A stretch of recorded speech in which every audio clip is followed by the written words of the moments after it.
You're the faithful few, the brave, the pre-dinner, post-coffee break, stragglers. I'll promise to make it worth your while, you just few, but I'm sure more will trickle in. So I want to start out with saying, you guys get to be polled first.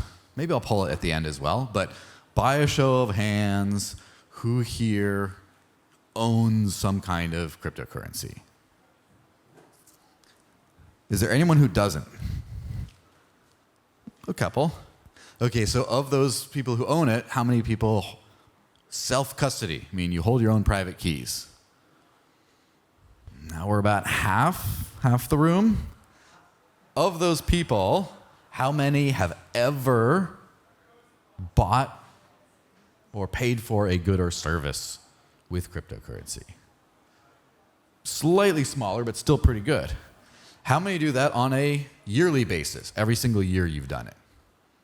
Okay. How about a monthly basis? Every month you pay for at least one thing. Okay, well, how about weekly? We'll count you. Fine, that's fine. Daily? Now, daily I can't even count myself because I don't always buy something every day. But as far as like weekly, for sure. So if we think about it, right, have anyone kept track of the time? 15 years into crypto. How many $1 trillion is the market capitalization today? Is it 2? I don't know. It's big. We've been building for 15 years. Thank you, by the way. I love what you guys have built, what everyone's built. I use it. We have to realize we have been building for nobody because nobody is using it today. Now, there's a lot of, I'm going to sound a little harsher than maybe, trust me, I'm actually a nice guy. Just look at my Twitter. Oh, wait, don't look there. But I might actually be a nice guy. The point is, a lot of people have been building under this presupposition that we are going to, at some point, use this technology to live free individually or promote the global freedom of the world. And that's great. You do need everything. And no one stopped building. No one. At some point, we need to start using a little sooner so we connect those two dots of what are we building, who are we building it for, and make sure we're not building stuff that no one will use like we have today. So, just to introduce myself, finally, my name is Joël Valenzuela. Thank you. Yeah, well, there's some baseball player actually with that name, but it's a different story.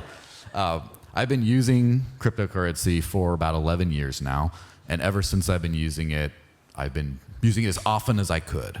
And for the last, 9 years it'll be this December, I've been living entirely off of cryptocurrency. I have not earned fiat currency at all. And then about 8 years since I closed my bank account. So I've been doing this ridiculous experiment, which is, very early, but I've been kind of doing this. I run a business development and marketing for Dash currently as of January.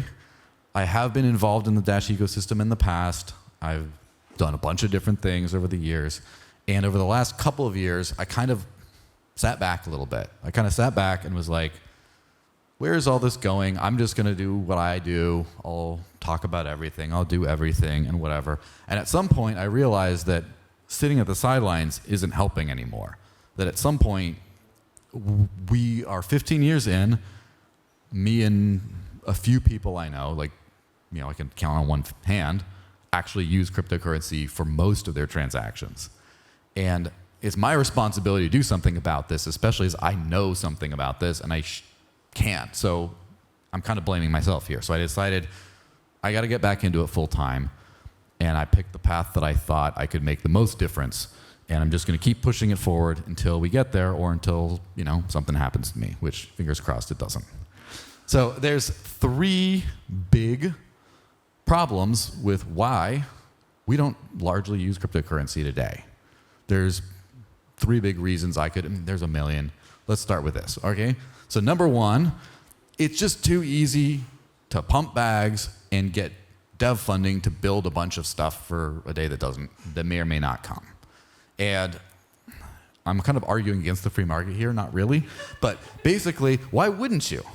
If you spent your whole time and your whole studying and everything to build a coin or whatever, and you can do it in a way that people will pay you, why do you say no to the money? Say, no, I'm going to build something that probably no one's using today because, principles or something. Like, principles don't pay the bills, so yes, you do have to pay the bills first. I mean, some people have created pumpy scams, whatever, but a lot of good faith developers have built really awesome things that just didn't end up to market and maybe weren't the best for market, but just because that's where the money was, so they went for that. The number two thing, which I think is very interesting, is we have this internal unwritten rule in the crypto space of a kind of non-compete clause, sort of, with Bitcoin, especially. Bitcoin started everything out.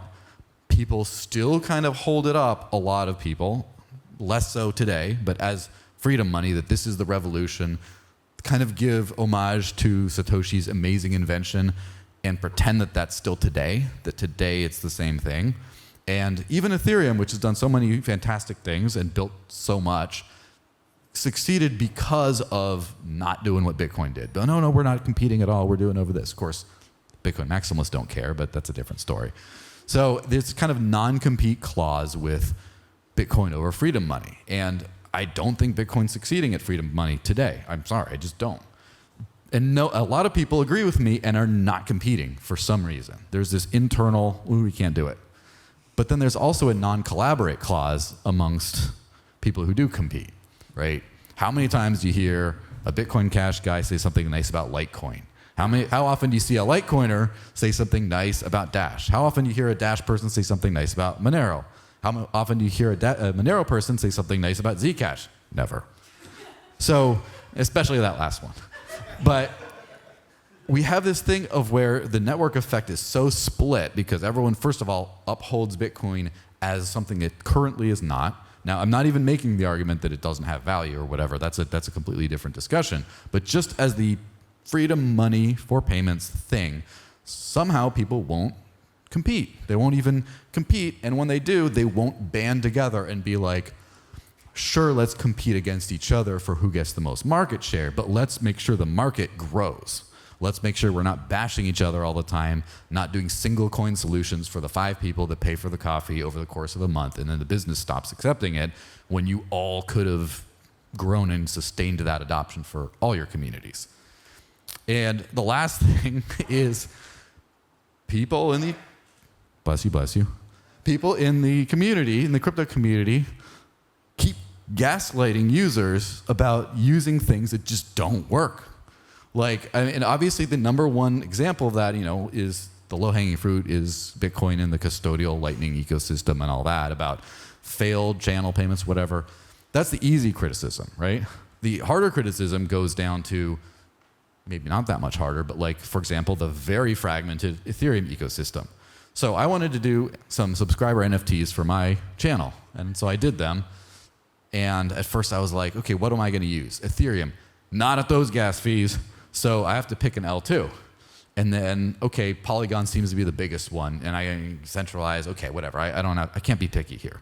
So I do Polygon. And then it seems like Arbitrum's doing better now. And it's on the dexes that I like and stuff. And I'm like, fuck, I made the wrong L2. I picked the wrong L2. And then you go to the swap and it's like, okay, USDT, USDC, on which, is it on Tron? Is it on Arbitrum? Is it on AVAX? Is it on Solana? Is it on whatever? And people say, yeah, just use this. Use this to pay your bills, your groceries. This is great. Instead of saying we need to do better and we need to make something that actually works. And that's just obviously a more specific example amongst all this, but there's just so many bad things like, send a payment. You can't move it for 6 confirmations. Okay. Oh, you have to wait for confirmations. In 2024? Are you kidding me? What are we doing here? Et cetera, et cetera. The thing goes on and on. Did I annoy everyone yet? Who is slightly annoyed by me at least? Raise your hand, someone. Okay. Oh, there we go. Yeah, I know. I knew I'd get in there somewhere. So, what do we do about it? I'm not a genius. Otherwise, I'd be running everything and, you all be working for me. So I'm not. But if I did know, but I do have some opinions, right? So the number one thing you do is the 30 things I complained about, don't do that. First, do no harm. Stop doing those things. Stop just putting money into pumpy things to pump your bags, and stop doing the non-compete or non-cooperate clause idea, and stop gaslighting people over stuff that just does not work. Just stop it.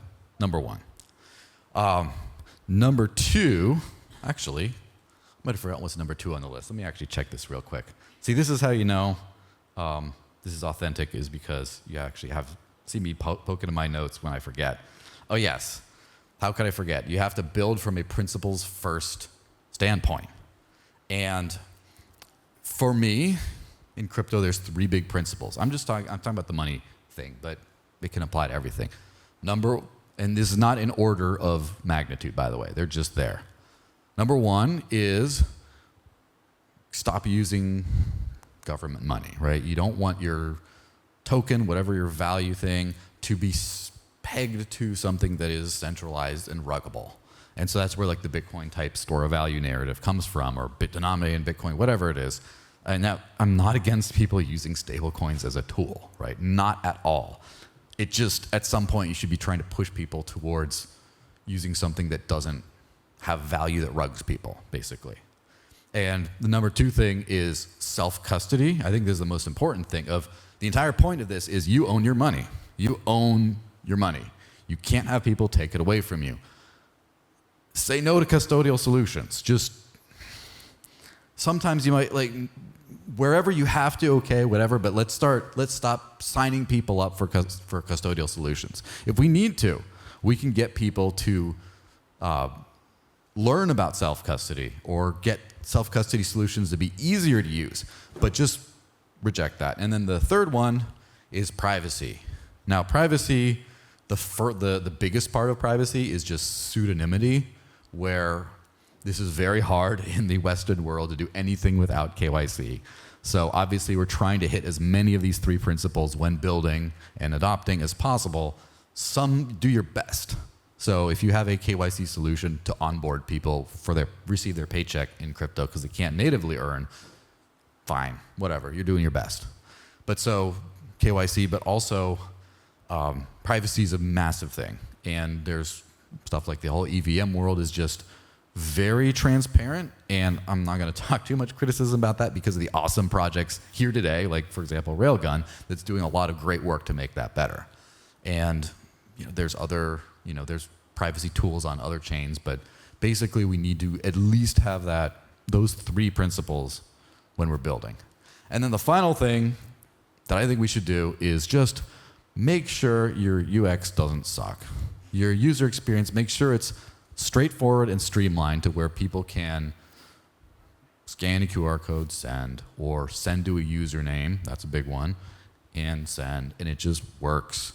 And it's not like, well, which token, what do I use, this and that, and okay, fine. For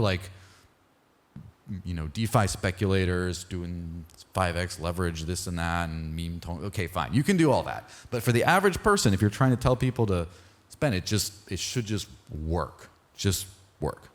And because that's the experience people crave from the fiat world. They don't always get it, by the way. I've been experimenting with a lot of fiat bridges, and cards don't always go through, and they don't tell you why they don't go through, and this can be very frustrating. But they do a very good job of you tap your watch, whatever, beep, and it just goes. We should aspire for that kind of experience and stop making excuses for stuff that doesn't live up to that. So that's the grand overview. Have I lost anyone yet? No. All right, anyone have any ideas on how to do any of this? Well, start applying those three to don't do, and then the three to do, and you'll start to get actually some traction. Now, what about today, though? I keep on saying 15 years, you can't live. Today, despite all the gloom and doom that I told you, you can live on crypto today. And I'm not just saying I'm trying to live on crypto today. I'm saying you. I mean, you might already a little bit, to you. I'm saying everyone can start at least 20%, 30%, 80%, even 100%. There are tools out there. So how am I on time? Anyone checking? Ooh, we got 5 minutes. Perfect. I think I actually timed this pretty well. So I'm going to do a quick rundown for how anyone here can start trying to live on crypto today. And let's just, speed around. So let me hit these buttons, see if it works. All right. So number one, if you have a business and you're in Europe, by the way, message me at the end of this if you want to actually start signing up for any of these things, because I do have some affiliate codes for some of these, so I can actually track, not personally, by the way, this is not my personal money, but more importantly, so I can see how many people actually follow through and are like, oh, okay, I'm going to actually do something, rather than, oh, we love to clap at this guy talking about living on crypto, but then when it comes to do anything, nah. And then I have to change. I have to change my approach. So if you want to accept crypto as a business, and you're mostly in the EU and also, the UAE and places like that, ivendpay is fantastic. They got e-commerce stuff. They got physical point-of-sale apps. They got physical point-of-sale devices. They even have vending machines. They'll sell you a vending machine. You can just sell anything with crypto. If that isn't cool, if you have a store or whatever, throw up a crypto vending machine. See if you get people to use that. These guys are great. And of course they do fiat conversion and all that stuff for the stuff that businesses tend to need, but okay, fine. So if you are in the US, there's very few good payment process. Everyone knows about the BitPays and stuff. I have a relationship with these guys, rocketfuel, and I know in fact an apartment complex in Manchester, New Hampshire, or a property group that uses them for letting all their tenants pay in crypto. So they just they email them an invoice, and then they just pay it, and then there you go. You pay your rent in crypto, and you can tell your landlord anywhere you are, say, hey, can you sign up for these guys so I can pay you in crypto? I'll pay you more, or a little whatever. All of a sudden, you can pay your rent in crypto. So that's a great thing to keep track of. Go ahead. Wait for that. As soon as I see the last phone go down, then we go to the next one. I like these guys too, NOWpayments. For people who don't need the fiat conversion aspect for your business, you can use these guys. I know a lot of people that do use them. I think Travala, has anyone used Travala here? Yeah, a few people. They use NOWpayments. Whatever, it's pretty obvious from the invoice which one they use. But so, for example, if you want that kind of experience, you can just receive crypto. There you go. So that's if you have a business and you want to get paid in it, right? So next, if you don't have a business, if you are purely a worker and you want to get paid in crypto, the OG of this is bitWAGE, where they will create a bank account in your name and your company can direct deposit. They don't even have to know it's crypto, and you just auto get paid out. I think it's just BTC and ETH and some stable coins right now, but you can automatically get that done. And that's kind of the OG of that service. I'm a very big fan of this company, and I'm going to mention it a whole bunch of times. Spritz has an on-ramp feature that lets you on-ramp easily from your bank account to self-custodial crypto.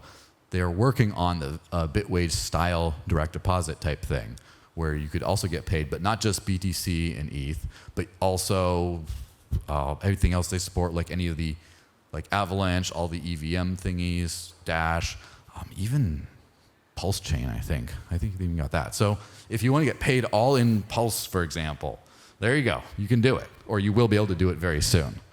All right, so if you want to, I should go back here for just a second. The back button doesn't work. Oh, well. If you want to pay bills, like utility bills, those hard things to pay, Spritz, which I just mentioned, has a bill pay function, only for the US for now. Swapin works in mostly Europe, but also other countries in the world, any IBAN number, whatever kind of place. So if you just, all you have to do is just go to pay your bill, gives you a QR code, you pay, boom, you paid your bill. Fantastic. So what else do you have to buy? Not like you ever buy anything else. Did this hang up? Do you want me to just go through? Okay. Did the remote die? Maybe I hit a wrong button. Anyway, I'll just go through the rest. Feel free to hit me up on Telegram, on Twitter, on wherever else, and we'll talk about more details. But has anyone here used bitrefill? okay, that's great. I would love it to be a lot more than that, but that's fine. So bitrefill is a company that mostly started with like phone refills. Like that's how I pay my phone, for example. And they also sell gift cards. They have the biggest gift card selection, have a very smooth user experience, and instant delivery. So bitrefill will basically let you pay for almost anything in a lot of countries. Like, oh, you're in the US, you want to do home remodeling? Buy a Home Depot gift card for exactly the amount you want at the checkout and just scan it and you're good. Oh, you want to go to Costa Coffee? Same deal. You want to do whatever else? I paid for my flight here because even though I could have used a bunch of other things, the lowest price was on something called Flight Gift, which sells gift cards for flights. And so I paid it via bitrefill. Give it another try. Maybe I press the on button. There we go. Oh, did I press it again? Apparently it only goes forward. Anyway, so we go to bitrefill. You can use it for almost anything. If you want to travel, Travala is also good. And I like them because it's like a seamless experience for everything, whether your flight, your hotel. For someone who doesn't really use cards and stuff, when you book hotels through them, they will have their own cards in your name on file, like virtual cards just for that, for like amenity, for incidentals and stuff, which doesn't seem to really enter people's head. But if you don't have a card, that's a huge pain point at hotels, as I'm sure people who know me can kind of attest. It's so now you basically have, okay, you can earn crypto through all these things. You can spend it. What else can you do? Like, people have financial things. So that's where a lot of people here, working in the DeFi space come in. I'm a huge fan of this one app in particular, but there's so many like it. This one's called THORWallet, which is a interface for THORChain, the Maya protocol, chain flips, Soridex whenever they launch, and all the EVM, like Uniswap kind of things. So the self-custodial wallet that then you can use to swap from any asset to any asset over DEX rails, provide liquidity, get earned from that, et cetera. Do all your like financial type stuff, but in the crypto world. So it's not just I'm living like a cash-based person, but with digital cash. It's like, okay, you're like a real human being now. You got investments. Like, look at that. So you can do all that completely non-custodially, all on decentralized rails. They do have on-ramps, and they do have cards and stuff. If you want to do the KYC or whatever, or involve your bank because that's what you have, it works for that. But for someone like me, I haven't done any of that, and I still use them. So if you have something like that, now all of a sudden you have the whole financial picture of your whole life, basically. You can do everything. You don't need to hold any fiat at all. And you probably, unless it's a requirement in your forsaken country, you probably don't have to have a bank account at all, right? That's kind of the entire thing today. So what I'm saying as a big sort of wrap up to this is you can live on crypto today. It's not always the smoothest, but you can. And to where I could confidently teach anyone in this room to do at least 50% of their life in crypto. If we can do that today, remember that the market decides what solutions get created and succeed. Who's the market? Is the market in this room? Yes, the market is all of you guys. You are the market. And if you express your demand, money talks, right? Through wanting to use these services to live on crypto, or not just these services, any services, or just say, I wish there was one and I'd be willing to pay for it, then it will be easier to do this. And if we just, get off our butts, start putting our heads together, make this work, we can really make it happen. Now remember, the ultimate goal should be separating money from state, or separating money from agents of power who control you. We have the opportunity to live on crypto today. Let's start doing it before it's too late, all right?